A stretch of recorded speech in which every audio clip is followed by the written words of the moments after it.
자, 우리 이번 시간에는 제3장 보험윤리 파트 보도록 하겠습니다. 자, 우리 보험윤리가 상당히 좀 내용을 잘 읽어보면은 어렵고 힘든 부분들도 분명히 있어요. 그런데 우리 시험이 여러분들 이렇게 난해하게 시험 문제 출제되는 게 아니기 때문에 여러분들 좀 학습하는 방법을, 교재의 내용을 다 꼼꼼하게 다 밑줄 치면서 읽는다는 것보다는 제가 이제 강의에서 이제 말씀드리는 그 포인트 중심으로만 잘 정리를 하셔도 시험에 대비하는 데는 크게 지장이 없을 거예요. 자, 우리 첫 번째 1번 보험 영업윤리라고 돼서 가번 보험회사의 영업행위 윤리원칙 주요 내용이라는 말 나와 있죠. 자, 우리 여러분들 거기 박스를 잠깐 가서 보죠. 자, 박스 바로 상단에 그런 말이 나와 있어요. 2018년도 6월에 보험회사 영업행위 윤리 준칙이라는 게 제정되었다라는 거죠. 우리 이렇게 하자라는 거예요. 자, 박스 내용을 보니까 영업행위의 기본 원칙, 그리고 성과 보상체계의 적정성 제고, 영업행위 내부 통제 강화, 그리고 합리적인 분쟁 해결 프로세스 구축, 소비자의 알 권리 강화, 뭐 이런 내용들이 있다라는 거죠. 하나하나 뭐 꼼꼼하게 보실 필요는 굳이 없어 보입니다. 자, 우리 다음 페이지 가셔가지고, 자, 1번, 자, 보험 영업 활동의 기본 원칙이라는 게 나와 있는데요. 자, 이 내용은 여러분들 읽어보시니까 보험회사는 보험 상품을 판매하고 서비스를 제공하는 일련의 과정에서 보험 소비자의 권익이 침해되지 않도록 노력해야 된다라고 돼 있죠. 자, 여기서 여러분들, 보험회사의 권익을 위한 거예요? 보험 소비자의 권익을 위한 거예요? 그렇죠. 보험 소비자 보호를 위한 거지 보험회사의 이익을 위한 건 아니다라는 거예요. 그래서 보험회사의 뭐 권익을 보호한다 그러면 틀린 말입니다. 자, 또 하나 보니까 자, 모집 종사자의 도입, 양성, 교육, 관리 등에 관한 법령을 준수해야 된다라는 거죠. 자, 대원칙. 자, 소비자를 위한 거다. 포인트예요. 그리고 법령을 준수해야 된다라는 거죠. 이 법령을 여러분들 자의적으로 해석하고 임의적으로 해석하고 하지 말란 얘기입니다. 법이라는 것은 정해진 거예요. 그쵸? 법대로 해라 라는 거죠. 뭐 유연하게 법을 썼다 안 썼다 썼다 안 썼다 이렇게 사람에 따라서 달리 적용하지 말아라 라는 거죠. 엄격하게 법을 적용해라. 자, 그리고 네 번째 줄에 소비자의 권익 보호를 최우선 가치로 해라. 소비자를 위한 거다라는 거죠. 자, 다음 2번 보겠습니다. 자, 보험 상품 판매 전후 보험 소비자와의 정보 불균형을 해소해야 된다. 첫 번째, 자, 신의 성실의 원칙에 따라서 해라 라는 거죠. 자, 두 번째, 적합한 상품을 권유해라. 그렇죠? 우리 보험 계약자의 지금 상태라든지 아니면 소득이라든지 여러 가지 우리 상품 가입 경험이라든지 이런 걸 비추어 봤을 때 적당한 상품을 권유해야 되는 거지 너무 생뚱맞은 상품을 권유하지 말아라 라는 거죠.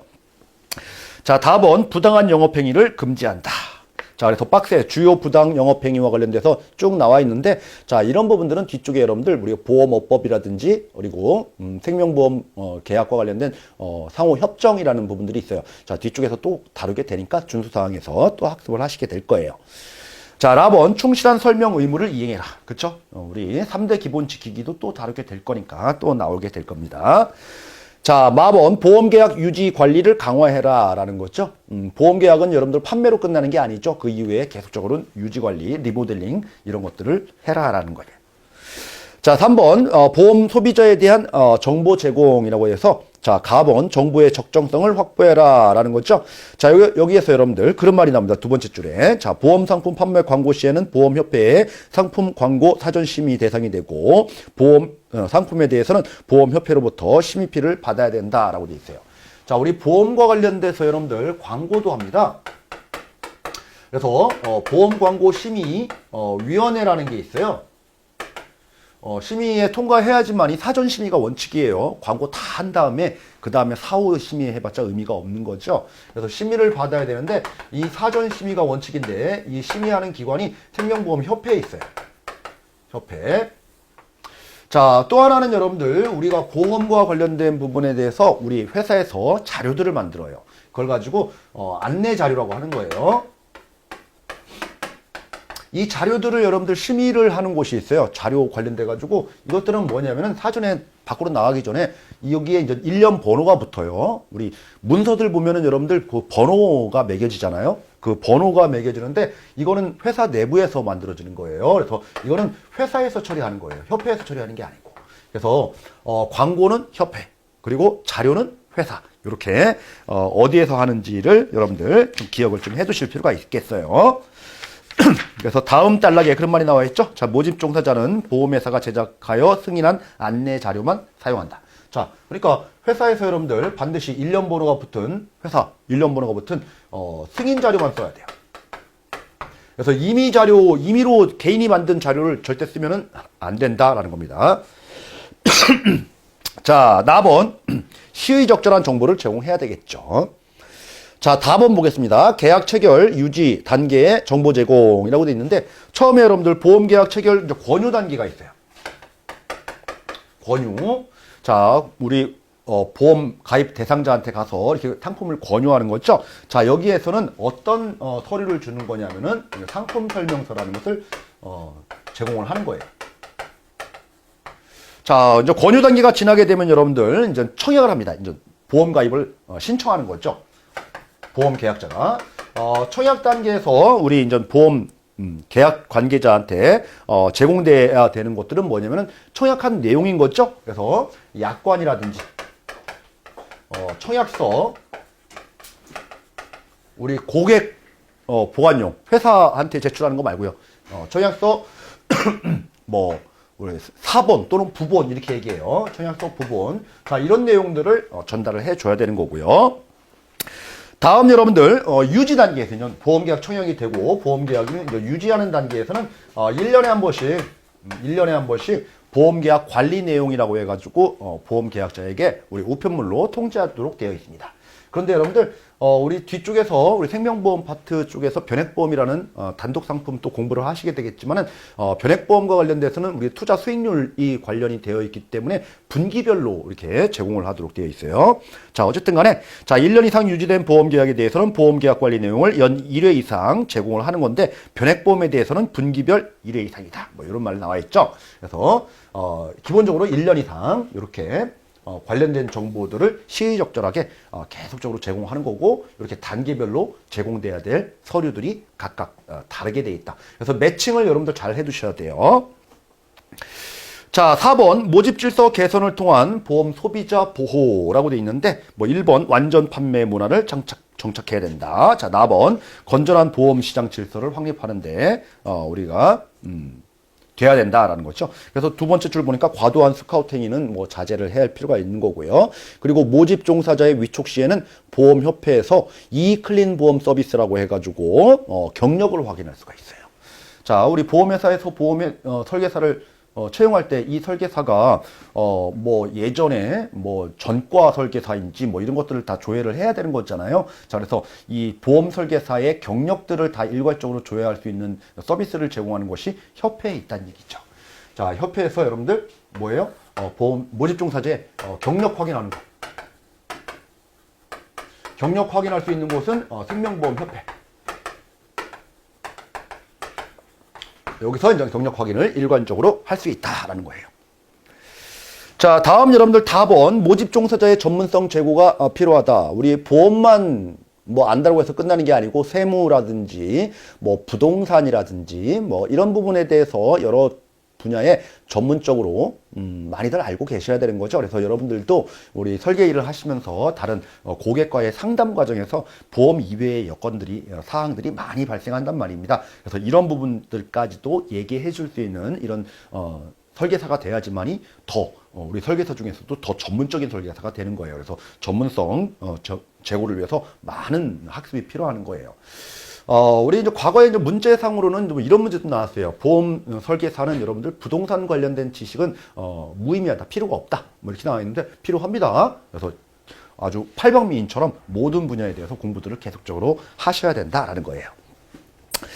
자, 5번 개인정보 보호, 그죠? 개인정보 수집 및 이용 많은 제약이 있죠, 여러분들. 최소한의 정보만 수집하고 반드시 동의가 필요한 겁니다. 그리고 정보를 다 이용했다고 하면은 빨리 이제 보관하는 게 아니고 파기해야 되는 거죠. 이런 부분들은 뭐 간단하게 넘어가도록 하겠습니다. 자, 6번 보험 소비자 보호 조직 및 판매 관련 보상 체계라고 돼 있는데, 자, 가번 소비자 보호 총괄 책임자를 우리 회사에서 독립적인 위치로 한 명을 임원급으로 둬야 돼요. 그죠? 만약에 이자가 없다라고 하면 여러분들 준법감시인이 이 일을 대행하도록 되어 있습니다. 그래서 소비자 보호 총괄 책임자가 있다. 그리고 남원 판매 관련 평가 및 보상 체계. 그래서 보험 설계사가 판매를 했네요. 또는 보험 대리점이 보험 판매를 했네요. 그럼 제대로 판매되어 있는지 이런 보상 체계와 관련된 제대로 판매되는지 조사하는 그런 부서가 있어야 된다는 얘기입니다. 근데 만약에 그런 부서에 보험 설계사도 포함시켜가지고 같이 일을 한다라고 하면은 내가 판매해서 나한테 성과를 더 좋게 평가를 할 수가 있으니까 이런 자들은 제외하고 평가를 한다라는 거예요. 자, 우리 7번 분쟁 방지 및 민원 처리 관련돼 가지고 여러분들, 자, 가번 불안전 판매 등에 관련된 관리. 자, 우리 첫 번째 줄 보니까 불안전 판매가 발생하지 않도록 보험 소비자 관점에서 지속적으로 우리가 관리해야 된다라는데, 모든 관점이 여러분들 누구 관점이에요? 소비자 관점이죠. 회사 관점이 아닌 거죠. 자, 그리고 두 번째 줄에 보니까 불만 사항의 내용 및 피해에 대한 분석을 통해서 원인 파악하고 개선될 수 있도록 노력해야 된다. 뭐 이런 말이 나와 있고요. 자, 4번 민원 처리 시스템 구축이라고 돼 있는데, 자, 우리 첫 번째 줄 보니까 여러분들 보험 소비자의 편의를 고려해서, 그렇죠? 다 보험 소비자 보호적인 차원에서 얘기들을 하고 있죠. 보험 회사를 위한다라는 말이라면 다 틀린 말이에요. 자, 그리고 두 번째 줄 보니까 다양한 민원 접수 채널을 운영한다라고 돼 있죠. 민원과 관련된 부분들을 우리가 다양한 민원 접수 채널, 예를 들어서 우리는 내방을 해야 된다. 뭐 이렇게 한정적으로 하게 되면은 뭐 온라인이라든지 전화상으로 민원을 넣고 싶은 사람들은 상당히 불편함이 따를 거예요. 그러니까 단일한, 그렇죠? 하나의 일원화 시켜야 된다라고 하면 틀려요. 일원화되면 회사는 좋겠지만은 우리 보험 소비자는 상당히 힘들 거예요. 그래서 다양한 민원 접수 채널을 운영해라라는 거죠. 일원화 채널, 그럼 틀린 말이다라는 부분들도 꼼꼼하게 좀 체크를 해두시기 바랍니다. 자, 그리고 세 번째 줄에 또한 민원 관리 시스템을 통하여 민원 처리 접수 사실, 사실관계, 그리고 조사 현황 등을 보험 소비자에게 그 과정들이 어떻게 지금 되고 있다는 것을 알려라라는 거죠.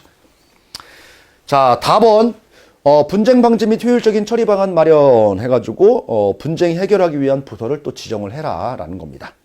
소비자 부서라고 해가지고 각 보험사에 다 있죠. 자, 8번 여러분들, 우리 내부 신고 제도도 이렇게 운영해야 한다. 뭐 이런 말이 나와 있네요. 자, 그래서 요 파트까지는 여러분들 지금까지 공부한 것까지는 다 지금 핵심적인 키워드들을 보니까 여러분들 회사 입장이 아니고 소비자 입장이다. 그죠? 그리고 법을 유연하게 해석하는 게 아니고 법대로 해석해야 된다. 뭐 이런 말들. 그리고 정보들을 제공을 하는데 단계별로 제공하는 서류들이 이렇게 구분되더라라는 거고요. 그리고 민원과 관련된 부분들 관련돼서도 다양한 민원 접수 채널, 소비자 관점에서 권익보호 차원에서 이렇게 해라라는 부분들로 이렇게 다 정리가 되는 거예요. 자, 4번 보겠습니다. 자, 보험 설계사의 역할과 책임이라고 돼 있는데, 자, 첫 번째 보험 설계사의 사회적 책임이라는 말이 나옵니다. 여기에 이제 보험인의 윤리 강령이 나오는데요. 자, 윤리 강령과 관련된 그 박스 내용을 보니까 이렇게 해라라는 거예요. 공공성을 지켜라, 공신력을 높여라, 그리고 성실 봉사해라, 그리고 기술을 개발해라, 전문성 때문에 그런 거죠. 그리고 법을 지켜라, 준법. 다 일관되게 지금 이어가고 있는 거죠, 여러분들. 자, 그 다음에 그런 말이 나와요. 자, 2015년 7월에는 생명 손해보험, 그리고 은행, 금융투자 등 금융권 전체에 걸쳐서 금융권 윤리헌장을 제정했대요. 그 윤리헌장 내부의 내용을 보니까 고객을 우선해라, 그리고 법을 지켜라, 신의성실, 시장 질서를 존중해라, 뭐 여러 가지 내용들이 나와 있는 거죠. 그리고 주주 가치를 극대화해라, 뭐 이런 말이 있네요. 그래서 어쨌든 간에 소비자, 고객 중심이다 다. 자, 2번 보험 설계사의 윤리의 중요성이라고 돼 있죠. 윤리, 아무리 여러분들 지식이 풍부하고 고객에게 상담을 잘한다라고 해도 윤리적으로 떨어진다는 얘기는 가장 큰 치명타가 되는 겁니다. 왜 그러냐면 이 금융상품이라고 하는 것은 무형의 상품, 즉 안 보이는 상품이에요. 안 보이는 상품이다 보니까 고객은 누구한테 의존을 많이 하냐면은 처음 만나서 상담을 해주는 그 상담하시는 분하고의 그 관계, 그 말을 더 믿게 되는 거죠. 자, 그러다 보니까 이 보험과 관련된 부분들도 보험 약관이라는 게 있죠. 서류들이 많아요. 보험 상품 설명서라는 것도 있고요. 약관도 있고요. 청약서도 있고요. 여러 가지가 있지만은 그래도 고객은 여러분들 약관보다는 보험 설계사의 말을 더 의지하더라라는 거예요. 자, 그러니까 잘못된 말로 해서 고객에게 뭐 눈 가리고 아웅하듯이 이렇게 보험 상품 판매를 목적으로 좀 잘못된 비윤리적인 판매를 하게 되면은 결국 피해는 보험 소비자에게 돌아가게 되는 거죠. 그리고 최종적인 피해는 보험 설계사 본인에게 닥치게 됩니다. 그렇기 때문에 여러분들 보험 설계사의 윤리가 상당히 중요하다라는 거예요. 자, 그래서 자, 우리 73페이지 여러분들 위에서 세 번째 줄, 두 번째 줄 끝에 이렇게 나와 있죠, 여러분들. 자, 고객들은 어렵고 복잡한 보험 약관보다는 보험 설계사의 설명을 더 신뢰할 수밖에 없다. 자, 시험 문제가 여러분들, 자, 보험 소비자는 보험 설계사들보다 보험 약관을 더 신뢰할 수 있다. 그럼 틀린 말입니다. 그죠? 약관보다는 설계사 말을 더 많이 믿는다라는 거예요. 자, 다음 쭉 나머지 부분들은 넘어가도록 하겠습니다. 자, 3번 보험 설계사의 자세. 자, 4번 관련 법규 및 윤리를 법대로 지켜야 된다는 얘기죠. 자, 4번 보험 설계사의 사명감이라고 되어 있습니다. 고객의 판매로 끝나는 게 아니고 그 이후에도 지속적인 관리를 해줘야 된다. 끝까지 책임지라라는 얘기고요. 자, 다음 4번 전문성을 개발해라. 보험일뿐만 아니라 세법이라든지 부동산 등과 관련된 전문성을 개발하도록 다양한 분야의 전문 지식을 고루 갖추도록 여러분들 노력하시라는 얘기예요. 자, 4번 보험 설계사 자신과 보험업에 대한 책임 넘어가도록 하겠습니다. 자, 4번 3대 기본 지키기 드디어 이제 나오네요.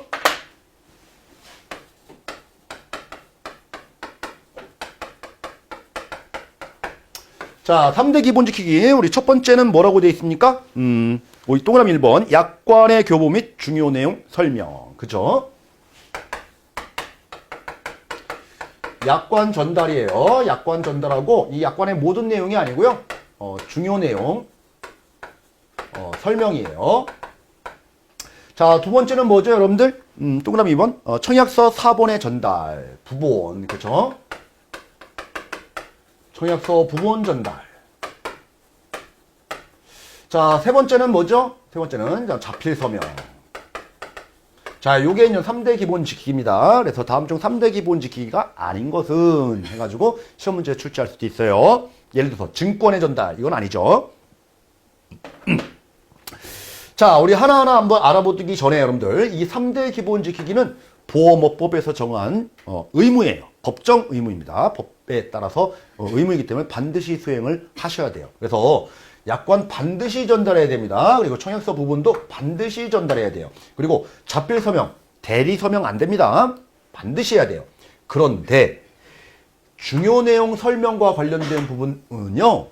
고객이 만약에 설명을 듣기를 거부한다라고 하면 설명을 생략할 수도 있어요. 요거는 예외예요. 자, 어쨌든 간에 이 3대 기본 지키기를 만약에 위반했다. 이건 법정 의무예요. 위반했다라고 하면은 고객은 계약 성립한 날로부터 3개월 이내에 보험계약을 취소할 수 있다. 우리 앞에서도 잠깐 나왔었죠. 보험회사의 의미에서 설명 의무를 위반하게 되면은 3개월 이내에 취소할 수 있다. 3대 기본 지키기 3개월 이내에 취소할 수 있다. 뭐 이렇게 연관해가지고 기억을 해두시면 되겠네요. 그리고 취소죠. 무효가 아니죠, 여러분들. 취소 사유예요. 자, 그러면은 하나하나 보죠. 약관의 전달 및 중요 내용과 관련된 부분 보게 되면 여러분들 당연하게 뭐 앞에서도 다뤘지만 여러분들 무형의 상품이다 보니까 반드시 이제 설명을 해야 되는 거고 설명을 거부하면 어떻게 한다고요? 생략할 수도 있다고요. 자, 그리고 이 설명이라는 내용은 누구한테 설명을 하는 거냐면은 우리가 일반 보험 계약자, 일반 계약자라고 할게요. 일반 계약자가 있고요. 전문 계약자가 있어요. 전문 계약자. 자, 우리 전문 계약자라고 하는 것은 앞에서도 봤죠, 여러분들. 청약 철회가 인정되지 않는 계약자. 그쵸? 뭐, 국가라든지 지방자치단체, 상장 법인, 은행, 5인 이상의 단체 보험. 그쵸? 회사 사이즈라든지 규모라든지 자산 규모라든지 이 보험 계약 내용에 대해서 충분히 이해한다라고 인정되는 대상자가 전문 보험 계약자죠. 자, 이런 사람들은 다 알고 있다는 얘기예요. 그러니까 이거 설명할 필요가 있을까요? 없겠죠. 자, 그러니까 일반 보험 계약자에게 설명하는 거예요. 설명도. 자, 다음 동그라미 2번. 자, 청약서의 부본의 전달. 자, 청약은 누가 했죠? 청약은 우리 계약자가 했죠. 그럼 누구한테 줘야 될까요? 계약자한테 주는 거죠. 그래서 첫 번째 줄에 여러분들 보험 계약자한테 준다. 예를 들어서 보험 수익자한테 전달한다 그러면 틀린 말입니다. 자, 우리 청약할 때 여러분들 그 청약서에다가 다 쓰는 거죠. 그쵸? 거기에 세 번째 줄에 보험 계약 내용이라든지 계약자, 피보험자, 수익자, 그리고 주소, 그리고 계약 전 알릴 의무, 고지 의무 사항, 그리고 뭐예요? 자필 소명 여부, 이런 것들을 다 확인할 수가 있는 거예요. 내가 쓴 것들이니까 요 4번에서. 혹시 여러분들 보험 설계사의 고지 의무 사항, 이거는 여기 안 나와요. 누구 거예요? 계약자가 청약한 내용이니까 내가 하는 내용이 나오는 거지 설계사의 내용은 거기에 없겠죠. 자, 3번 자필 서명 안내 및 확인. 보험 계약자와 피보험자는 직접 자필 서명을 해야 된다라는 거죠. 우리가 대리 서명하도록 유도하고 이러면 안 돼요. 대리 서명 절대 안 된다. 자, 이게 바로 이제 3대 기본 지키기다라는 겁니다. 이 3대 기본 지키기와 관련된 부분들은 뭐 상당히 기본적인 윤리 내용이다 보니까 여러분들 시험 문제도 자주 나오고 그렇게 어려운 내용은 아니지만은 자주 나오는 내용이니까 반드시 기억을 해 두시기 바랍니다.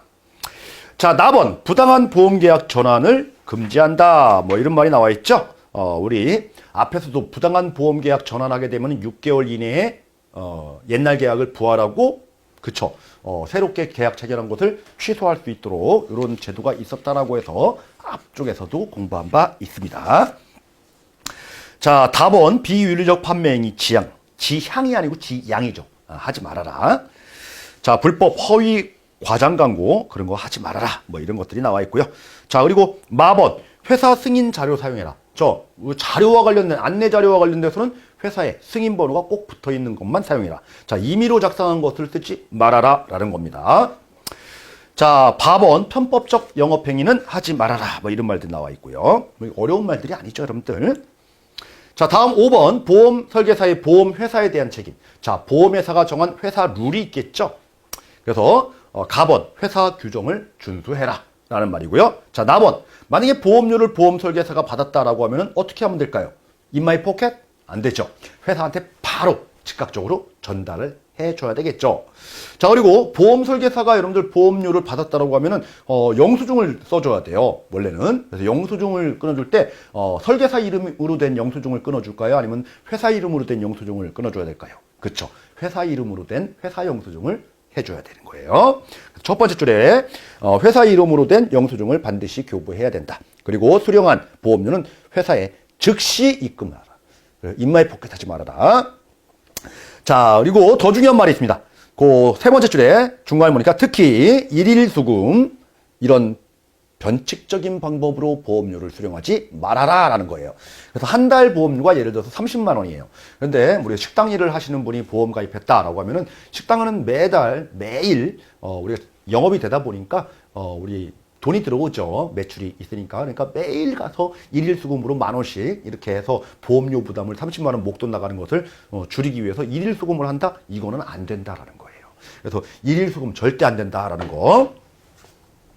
자, 그리고 4번 언더라이팅을 위한 정확한 정보를 회사에 제공한다. 우리 언더라이팅 절차 지난 시간에 했죠. 1차가 설계사였어요. 그러니까 이 정보를 회사에 제공을 해야 된다라는 거고요.